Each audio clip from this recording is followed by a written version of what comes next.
Bien le bonjour, mesdames et messieurs, très cher auditoire, très chers camarades, très cher jury, opposants. Aujourd'hui, nous sommes face à un dilemme dont la problématique n'est certes pas des moindres, mais dont les solutions sont typiquement sous votre nez. Trêve de blablaterie et attaquons-nous au vif du sujet.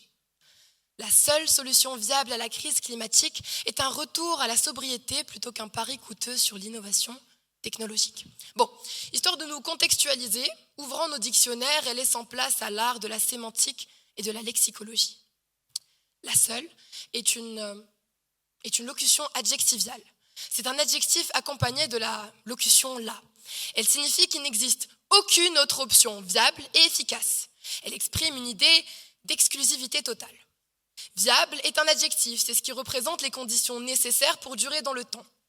Plutôt est un adverbe, son synonyme est de préférence. Bon, je ne sors rien de ma tête, ce sont des définitions tout droit sorties des deux dictionnaires, le Robert et Larousse. Si j'ai bien compris, mesdames, messieurs, nos très chers opposants ici présents affirment que seule leur solution nous tirera de la situation critique dans laquelle nous nous trouvons, qu'il n'existe que le retour à la sobriété et que nous devons nous soumettre sans discuter. Je suis là aujourd'hui en tant que symbole de la résistance. Je ne me soumettrai pas. Alors mettons carte sur table et discutons.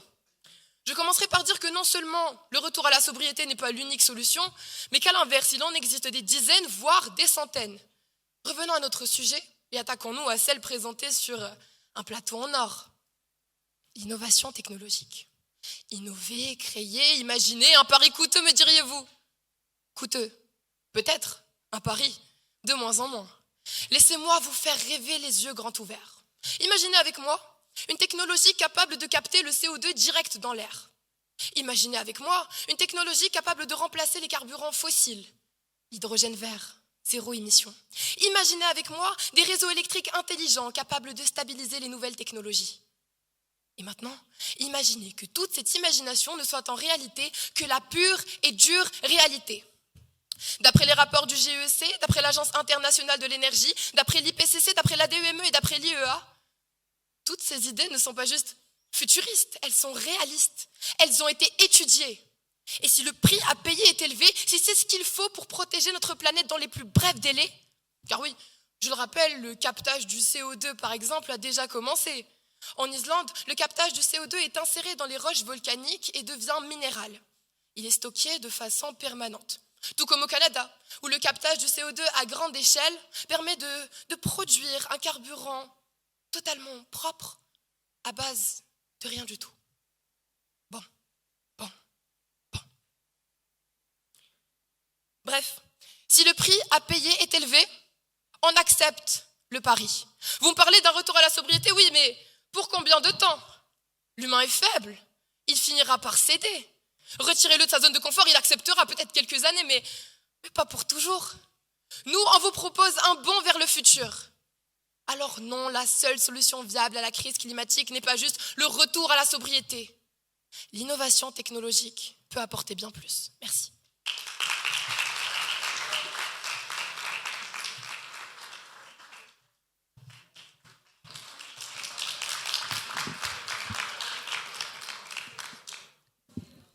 Mesdames et messieurs, chers auditoires, chère équipe adverse, aujourd'hui nous ouvrons ce débat avec une conviction forte, celle que l'un des plus grands défis de notre époque n'est pas seulement le réchauffement climatique, c'est l'illusion que la technologie va nous sauver à temps.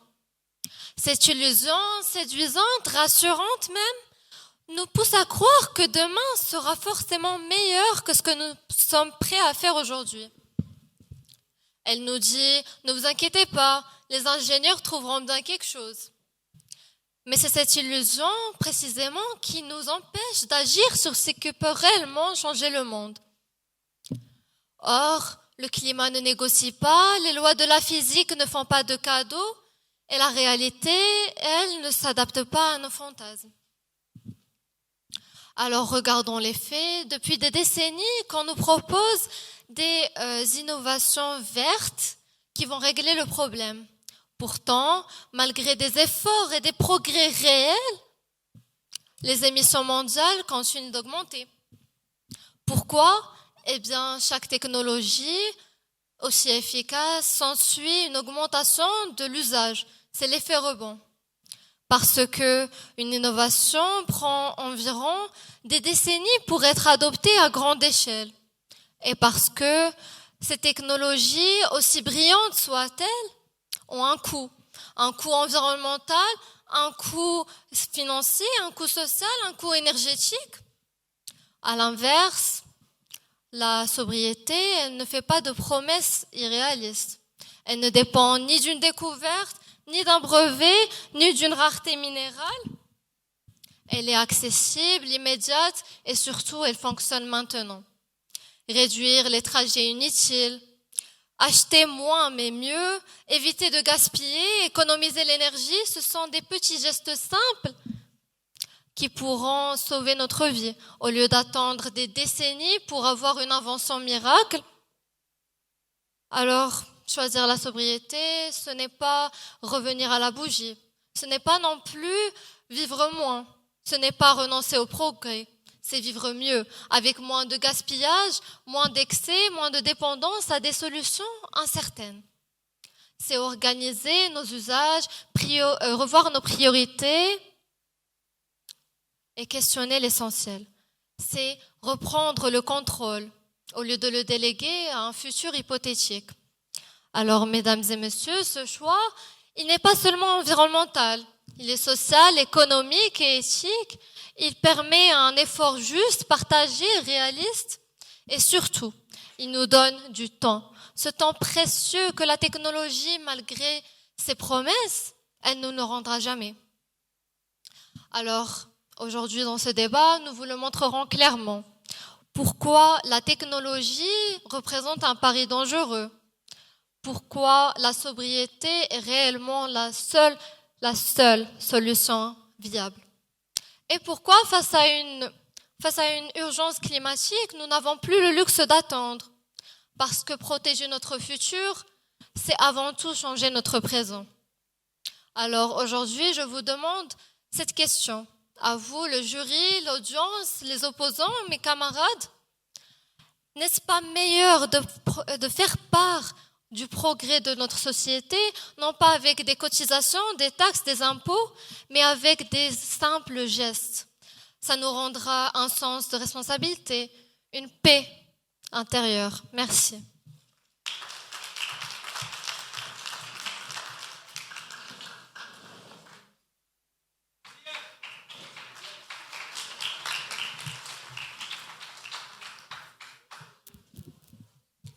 À chaque époque, l'humanité a dû faire face à des choix décisifs. Certains ont bâti des civilisations, d'autres en ont détruites. Et aujourd'hui, c'est notre génération qui doit faire face à l'un de ces choix historiques. Comment sauver une planète qui n'a jamais autant crié à l'aide? Les mers montent, le monde brûle, les températures augmentent et les records tombent. Et au milieu de ce chaos, une question demeure. Devons-nous changer nos habitudes ou changer nos machines? Telle est la question. Mesdames, mesdemoiselles, messieurs, honorables jurys, très chers opposants, chers amis du progrès et amis esprit pragmatique, mes salutations. On entend souvent ce doux murmure de la sobriété universelle comme étant la seule solution contre la crise climatique. Mais quand j'entends cette affirmation, une question me traverse l'esprit. Comment ces gens qui prennent tant cette solution font ainsi? Ils ne voient pas autour d'eux. On est 8 milliards d'êtres humains sur cette terre. 8 milliards. Chacun avec ses habitudes, ses envies, ses désirs, sa zone de confort, son mode de vie. Et vous venez leur demander de changer cela en un claquement de doigts. Consommez moins, déplacez-vous moins, voyagez moins, réduisez vos zones de confort. Tant qu'on y est, demandant à un lion de devenir végétarien, ça ira plus vite. Bref, je dis juste que cette idée est non envisageable et que c'est de l'utopie dans toute sa splendeur. Très cher auditoire, regardez autour de vous. Imaginez que toute personne ici présente dans cette salle décidait de changer un tout petit détail dès demain. Vous voyez, à cette échelle, c'est déjà compliqué. Alors imaginez 8 milliards d'êtres humains. Vous me direz que je répète trop ce chiffre, mais parce qu'il nous montre à quel point ce défi est impossible à ignorer.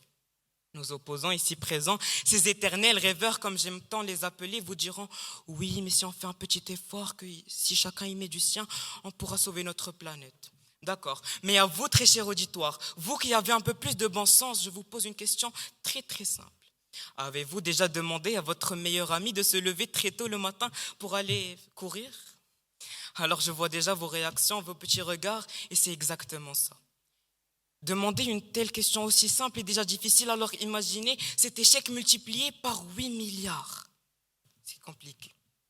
Voilà l'ampleur réelle de ce problème. Toute personne ici présente dotée d'un minimum d'intelligence comprendra que le progrès, le vrai, ne vient pas de contraintes ou de privations. Il vient de solutions qui ont été imposées de par leur supériorité. Quand est-ce qu'on a changé la charrette? Quand la voiture est devenue plus rapide. Quand est-ce qu'on a arrêté d'utiliser des bougies? Quand l'électricité nous facilite la vie. Quand est-ce qu'on a arrêté de troquer des courriers papier et des lettres? Quand les emails nous rendent la vie plus simple, plus rapide et plus efficace. Alors voilà, très cher auditoire, la réalité de l'humain. Nous voulons tout changer, nous voulons tous un monde meilleur. Mais le vouloir, je suis désolé de vous le dire, mais ce n'est pas suffisant. Car nous sommes des êtres vivants, humains, avec nos faiblesses et nos contradictions. Alors, si nous ne pouvons pas changer les habitudes de 8 milliards d'êtres humains, ce qui est évident, alors vous me demanderez, Zied, comment allons-nous changer et sauver notre planète? Ne vous inquiétez pas, nous avons la solution, mon équipe et moi. Car des planètes dans le monde, on n'en trouve pas beaucoup. Et on n'en trouve pas à chaque coin de la galaxie. Pour le dire clairement, on ne change pas le monde en changeant nos habitudes, mais en changeant nos outils. Et cela, l'histoire l'a très clairement montré, car chaque civilisation qui a survécu a appris à maîtriser ses outils avant ses besoins, et jamais l'inverse. Et l'intelligence, dans l'histoire, s'est toujours manifestée de la même manière, l'intelligence. Alors s'il vous plaît, j'aimerais que quand les générations à venir vont étudier notre histoire, j'aimerais qu'ils puissent se dire, ils ont décidé d'innover, ils ont décidé d'être intelligents. Alors soyez, ou plutôt soyons intelligents et sauvons notre planète. Merci.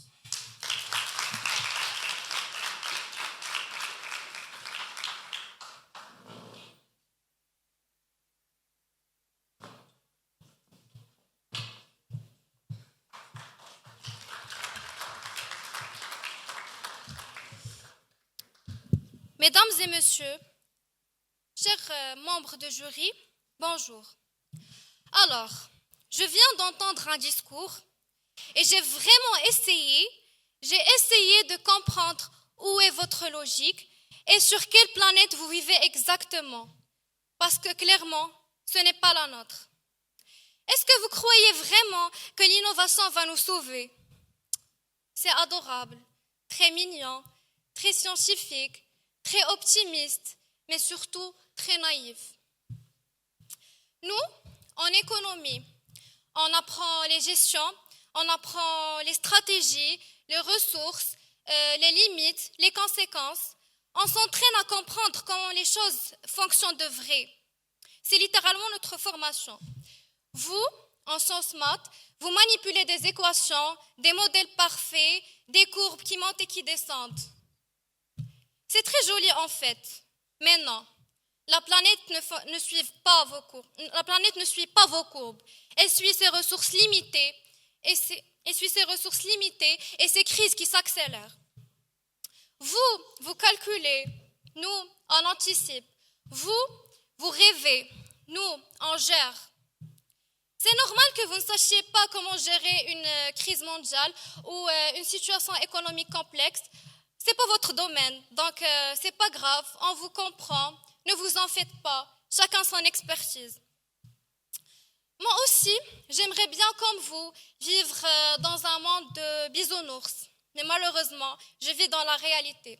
Et dans cette réalité, les technologies, même s'ils sont propres, ne peuvent jamais suivre la vitesse du changement climatique ou les dégâts qu'on crée.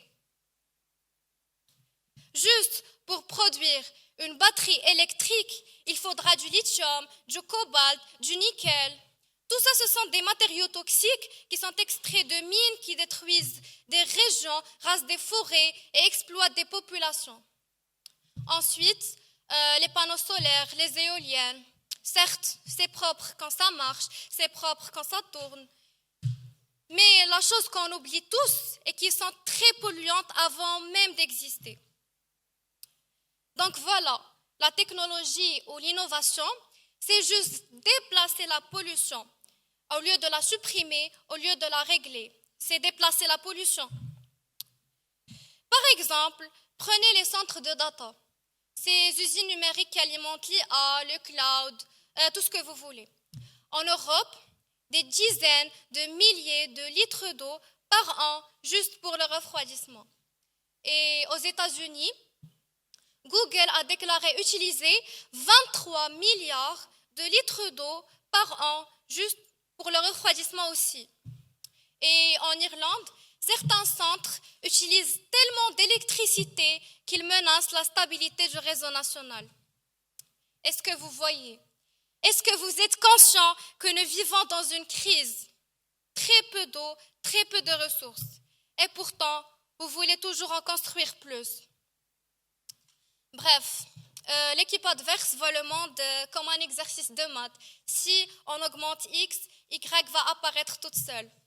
Mais nous, on sait que X coûte, que Y pollue et que Z finira par faire exploser le système. Ce qu'on défend, la sobriété, ce n'est pas du pessimisme, c'est de la stratégie. Et pour se clarifier, la sobriété ne signifie pas de se bloquer ou d'arrêter tout pour toujours. La sobriété, c'est réduire la demande le temps que la technologie rattrape la réalité.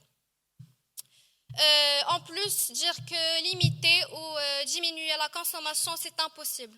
Je réponds. Limiter est très simple. Voici la demande qui augmente et voici l'offre. Si on diminue l'offre, la demande donc dépasse l'offre, les prix vont augmenter. Si les prix augmentent, la consommation diminue automatiquement. Est-ce que vous voyez? Ce sont des règles fondamentales du marché, notre formation. Si les prix augmentent, la consommation diminue. Et ce n'est pas de la magie.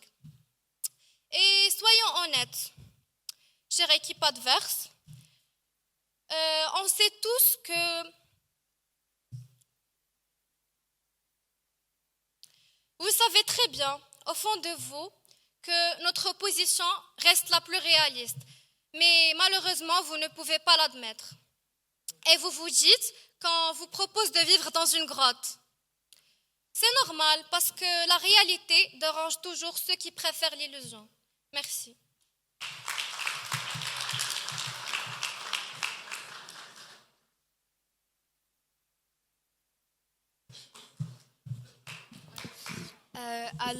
Premièrement, je vais commencer par vous répondre, chère demoiselle. Ce n'est sûrement pas en nous faisant des side guys que votre argumentaire est plus logique. Et pour votre devise, calculer, c'est anticiper. Mesdames et messieurs, depuis tout à l'heure, j'écoute nos chers opposants proférer avec une assurance digne des faux prophètes que la seule solution viable à la crise climatique serait un retour vers la sobriété. Rien que ce syntagme me laisse perplexe. La seule solution viable. C'est assez audacieux d'annoncer avec trémolo dans la voix qu'un problème planétaire vieux de 2 siècles serait résolu par une seule fois, une seule, comme si la complexité de la crise climatique allait se réduire sous le poids de votre sagesse autoproclamée. À les entendre, on se demanderait même pourquoi les scientifiques du JEC s'embarrassent de scénarios, de doutes. Il suffirait simplement de renoncer à la technologie. Nos chers opposants aujourd'hui ont choisi la stratégie du 100% nostalgique, la stratégie du c'était mieux avant, la stratégie du vivant simple, éteignons les lumières et prions pour que l'on ait pitié de nous. Bref, mesdames et messieurs, honorables jurys, bien le bonjour. Notre sujet d'aujourd'hui ne porte ni sur le charme de la simplicité, ni même sur la beauté du renoncement individuel. Il porte sur viabilité. Viable, un mot qui signifie qui peut fonctionner dans le réel. Et je vous l'assure, cher public, dans le réel, la sobriété est un acte individuel. Je vous l'accorde, moral aussi, mais totalement insuffisant. La sobriété n'arrête ni l'émission massive des électro lourds comme l'acier ou l'aviation, elle n'arrête ni l'émission du pergélisol, elle ne capte rien, ne stocke rien, ne transforme rien. Elle se contente de dire « faisons moins » et pendant ce temps, les concentrations atmosphériques continuent d'augmenter. Vous me dites, supposons que l'humanité entière s'entende et décide de revenir à la sobriété. Acceptons l'hypothèse pour l'amour de la démonstration et imaginons 8 milliards d'êtres humains qu'avec d'un accord commun choisissent la frugalité. Plus de technologie, moins de consommation, moins de voyages.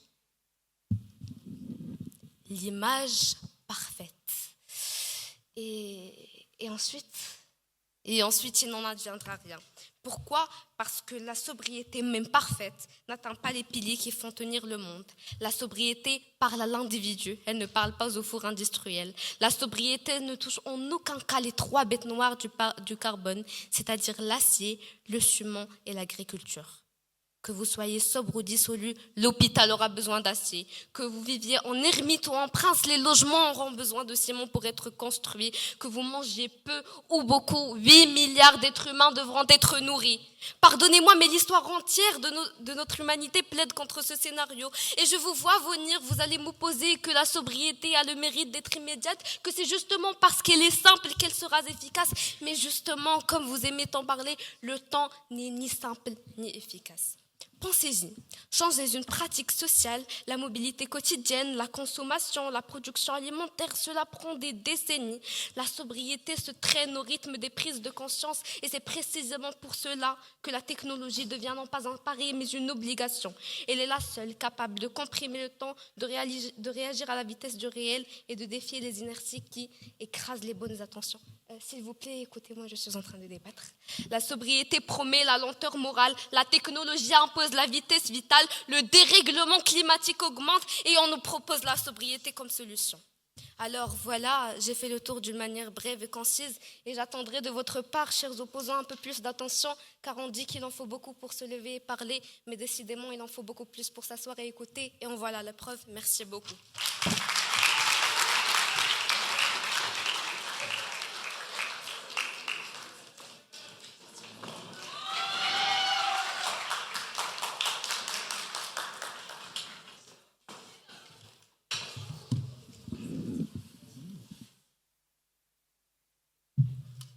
Déjà, avant de rentrer au vif du sujet, j'aimerais répondre à mon camarade ici présent, Zied, qui dit qu'on est des éternels rêveurs. Très cher camarade, si rêver, c'est croire qu'un avenir meilleur est possible, alors oui, il vaut mieux d'être rêveur que suiveur. Et pour la demoiselle en blanc, ce n'est pas le side-eye qui gagne un débat, mais c'est la cohérence. La cohérence, et sur ce point, on est tranquille. Bref. Mesdames et messieurs, bonjour. J'aimerais commencer par une question un peu dérangeante. Est-ce qu'on peut vraiment sauver la planète juste en continuant de vivre comme si de rien n'était ? Franchement, qui peut encore y croire ? Aujourd'hui, la crise climatique n'est plus qu'un simple risque, mais c'est une facture qui explose. Et rien que cette année, des scientifiques estiment que le changement climatique coûte déjà environ 16 millions de dollars par heure à l'économie mondiale. Et si on reste là juste à ne rien faire, cela peut augmenter jusqu'à 38 000 milliards de dollars par an. Et c'est énorme. Vraiment. Une voiture électrique qui coûte 30 000 €, des panneaux solaires qui demandent des millions d'investissements et des batteries qui coûtent plus cher que nos téléphones. Et malgré tout cela, on nous dit, c'est pas grave, la technologie va tout régler, continuons comme avant. Soyons honnêtes, tout cela, ce n'est pas une solution pour tout le monde, mais c'est un luxe. Pendant ce temps-là, nos émissions mondiales dépassent 53 milliards de tonnes de CO2 par an. Et ce n'est pas rétabli équitablement. Un individu, parmi les 0,1% les plus riches au monde, pollue plus que la moitié la plus pauvre de l'humanité par an. Alors oui, croire qu'on va sauver le monde avec des nouvelles machines, c'est juste naïf. On ne peut pas éteindre un incendie juste en jetant de l'argent dessus. Et c'est là que la sobriété devient essentielle. Et je précise que la sobriété, ce n'est pas comme vivre en 1900, ni manger des cacahuètes dans le noir. Bien au contraire, la sobriété, c'est juste arrêter de gaspiller, comme si la planète était un buffet à volonté. Et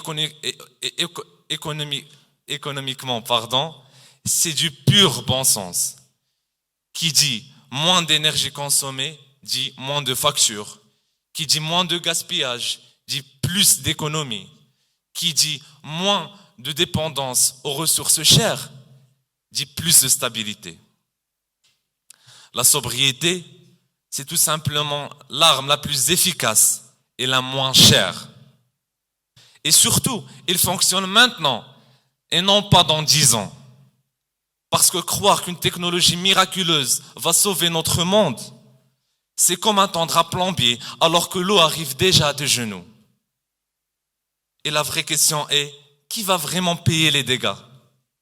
La sobriété, c'est arrêter l'hémorragie en disant, ok, on arrête les excès et on reprend le contrôle. Et oui, c'est provoquant à dire, mais c'est la vérité. Et la meilleure énergie, c'est celle qu'on gaspille le moins. Les technologies viendront bien après pour renforcer, optimiser et accélérer. Mais aujourd'hui, la seule solution viable et réaliste, c'est la sobriété. Pas par punition, mais par intelligence. Merci.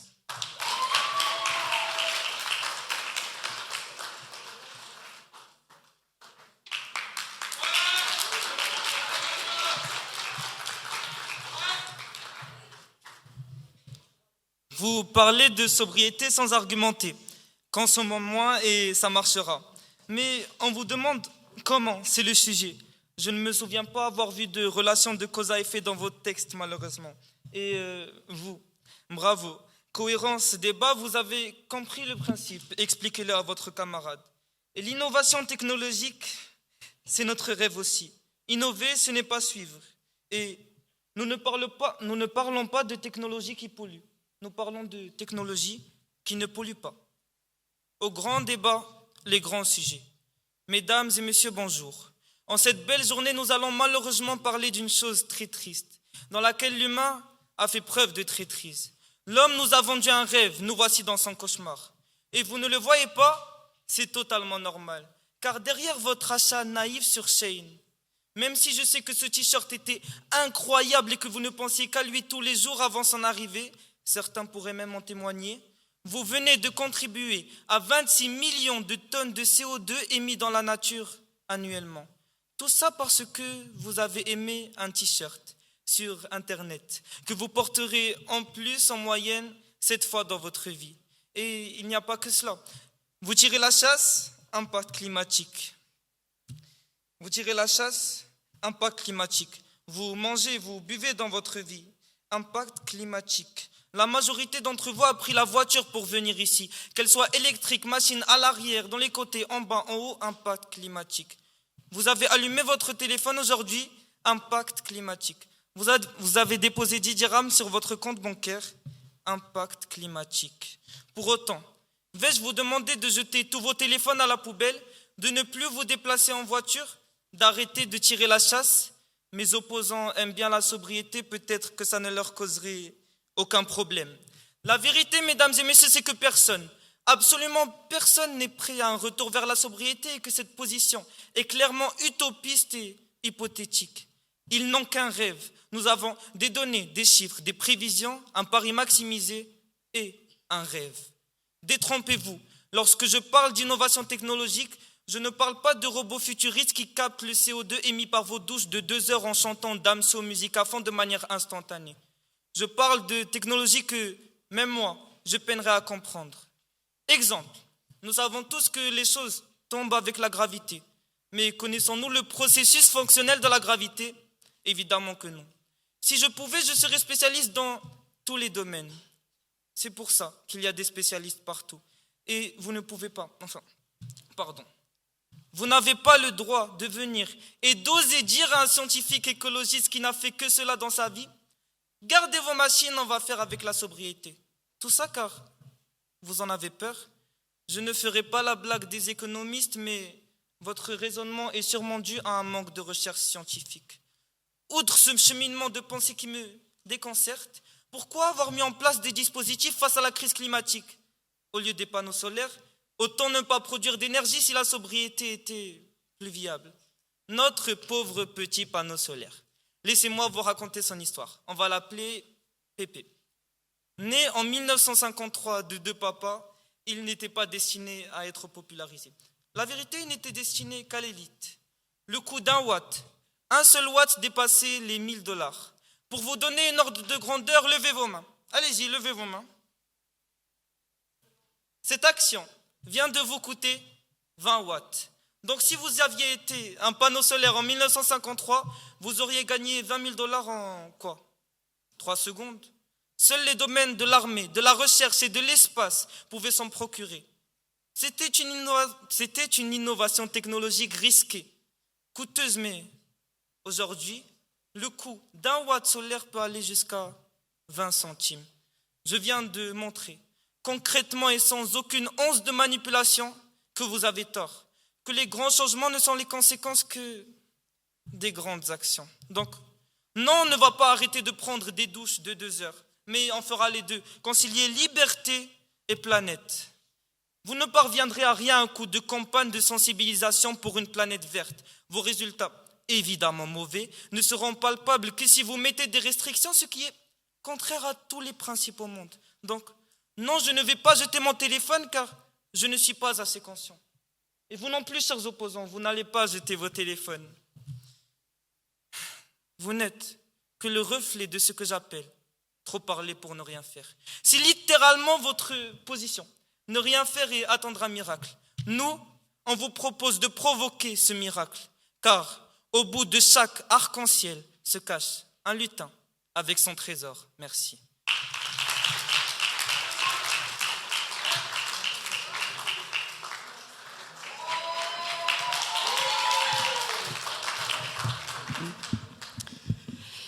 Vous vous contredisez. Vous venez de prouver que vous êtes d'accord avec nous. L'innovation a un grand impact climatique, comme vous le dites. Chers opposants, vous manquez sérieusement de manière et de respect. Alors je tiens d'abord à corriger cette erreur que vous défendez avec tant d'ardeur depuis le début de ce débat. Si l'humanité décide de survivre, elle en serait capable, et pas avec l'innovation, qui a causé une montée de 70% des dettes mondiales et surtout la hausse de la pollution. Donc franchement, c'est pas vraiment une solution. Chers jurys, audience et opposants, bonjour. Permettez-moi d'abord d'adresser mes félicitations à nos chers opposants. Bravo. Franchement, bravo. Parce qu'il fallait du courage, énormément de courage pour venir en 2025 en pleine crise climatique et défendre la technologie comme si c'était une révélation. S'il vous plaît, regardez autour de vous. Le monde change. La Terre, la planète, elle crie. Et nous discutons encore. Mesdames et messieurs, s'il vous plaît, il est temps d'arrêter de se mentir. Le climat brûle, les glaciers fondent, les forêts disparaissent. Et nous, on attend encore que quelqu'un d'autre fasse le premier pas. Eh bien non, il n'y a pas de quelqu'un d'autre. Il n'y a pas de miracle technologique qui va tout sauver pendant que nous vivons dans l'excès. La vérité, c'est que la sobriété, c'est agir maintenant. Vous pensez que votre impact est minime, que vos actions individuelles sont insignifiantes. Eh bien, j'ai une chose à vous dire. Vous avez tort. Si seulement 10 personnes, et je dis bien 10 personnes, décident du jour au lendemain de changer leurs habitudes, de consommer moins et surtout d'influencer les autres, d'arrêter le gaspillage également, c'est déjà mieux que rien. Chaque geste compte, chaque décision influence d'autres personnes. Et vous savez quoi? Ces 10 personnes vont en inspirer 10 autres, puis 10 autres et 10 autres encore. Et en quelques semaines, quelques mois, ce mouvement qui était autrefois petit devient inarrêtable. Une seule personne qui agit peut déclencher une réaction en chaîne. Un simple changement de comportement peut se multiplier et provoquer un effet colossal. La sobriété n'est pas une option individuelle insignifiante. C'est une force qui grandit à mesure que nous partageons, que nous montrons l'exemple et que nous inspirons les autres. Alors oui, le changement commence par nous-mêmes. Pas demain, pas dans 10 ans, aujourd'hui. Agir, c'est arrêter d'attendre que la planète se sauve d'elle-même. C'est faire preuve de responsabilité. C'est reprendre le contrôle. Et je vous l'assure, la planète fera la différence. Parce que la conscience, elle peut surpasser votre indifférence qui est franchement pas très justifiée. Alors aujourd'hui, je vous le dis, ne sous-estimez jamais ce que vous pouvez faire. Agir même un peu, c'est déclencher l'effet boule de neige. Agir maintenant, c'est faire en sorte que le futur soit possible. Agir avec sobriété, c'est sauver notre planète, ensemble, dès aujourd'hui. Je ne sais pas pour vous, mais moi j'ai peur. J'ai peur pour l'avenir de notre planète. J'ai peur parce que je n'ai pas envie que mes enfants et les enfants de mes enfants vivent sur une terre détruite par nos excès. Une planète où la technologie aura tout pris et rien laissé derrière. Une planète où il ne restera plus rien à sauver. Et cette peur, elle me pousse à agir. Elle me rappelle que chaque geste compte. Et je vais le redire encore, chaque choix influence l'autre. Que si chacun commence aujourd'hui, même un petit pas, ça change tout. Maintenant, mesdames et messieurs, vu que moi j'ai imaginé mes enfants et toute ma génération, imaginez les vôtres. Imaginez vos enfants, vos petits-enfants, qui ne connaissent jamais le vert d'une forêt, qui ne connaissent jamais le bleu d'un lac, ni le calme d'un ciel clair. Imaginez-les marchant sur une terre morte, sans odeur de terre humide, sans le souffle du vent, sans le chant des oiseaux. Plus de rivières, plus de forêts, plus de prairies, rien. Silence, juste de la poussière et du silence. Imaginez un monde où la technologie la plus avancée devient inutile parce que tout ce que vous vouliez qu'elle protège n'existera plus de toute façon. Et maintenant, demandez-vous, est-ce vraiment ça que nous allons laisser derrière nous? Est-ce ça notre héritage si nous continuons à ne rien faire? Parce qu'il reste encore une chance. Chaque geste compte, chaque choix fait basculer la trajectoire. Chaque action consciente se multiplie, influence et inspire. Mais si nous restons passifs, il n'y aura bientôt plus rien à sauver. Alors je vais finir sur une petite question pour vous laisser réfléchir un peu à votre position. Quand est-ce que vous allez arrêter de regarder ailleurs et vous dire que ça suffit? Merci.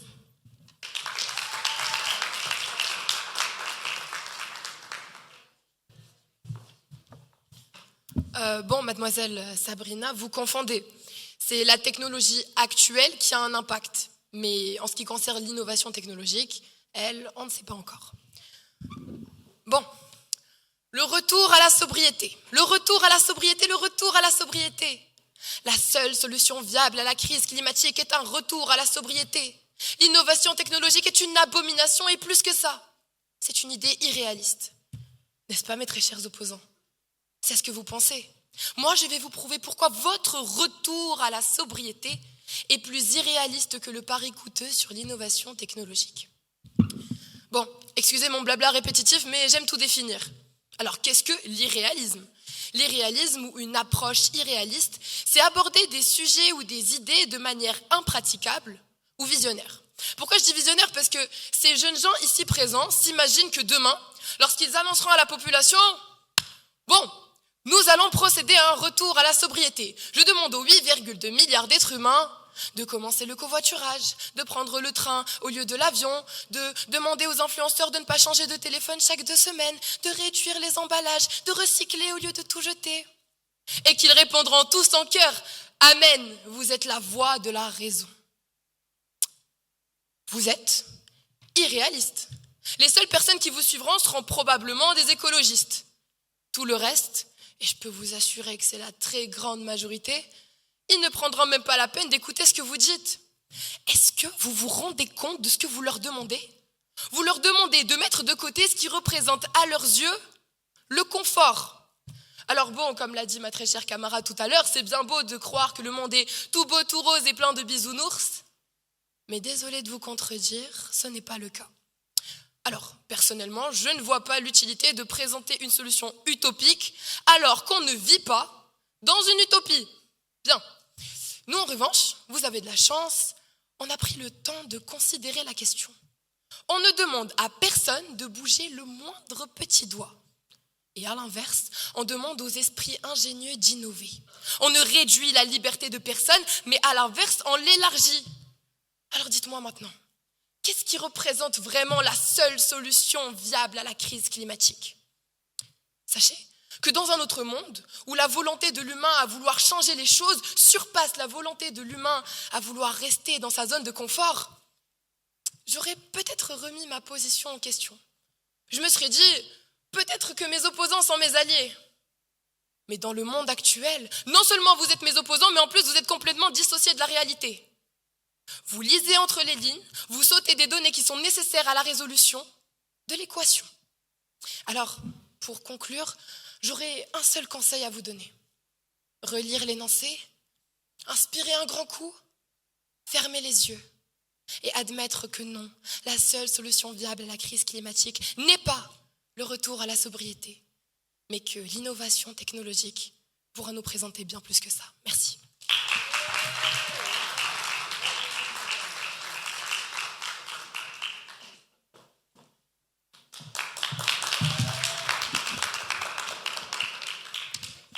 Chers opposants, j'ai un petit peu l'impression que vous n'avez rien entendu de ma position, ni de mon intervention, ni rien du tout.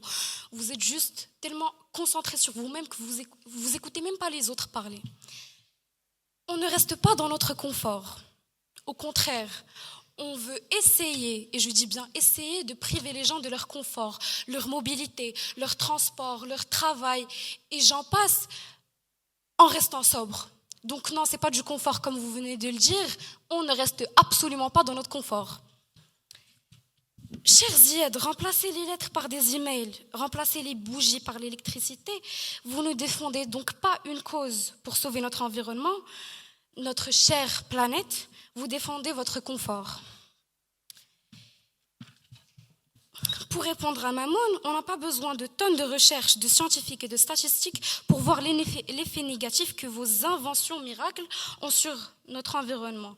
Et pourtant, la sobriété avait bien fait beaucoup de choses, bien avant votre innovation inutile. Proclamer cette technologie comme innovante et miracle, ça, c'est totalement inhumain. Et je le répète, vous êtes inhumain. Parce que défendre et protéger notre planète, c'est pas avec des technologies qui émettent plus de CO2 que n'importe quel autre truc. Donc même vos trucs éco-responsables, ça ne sert absolument à rien. Merci.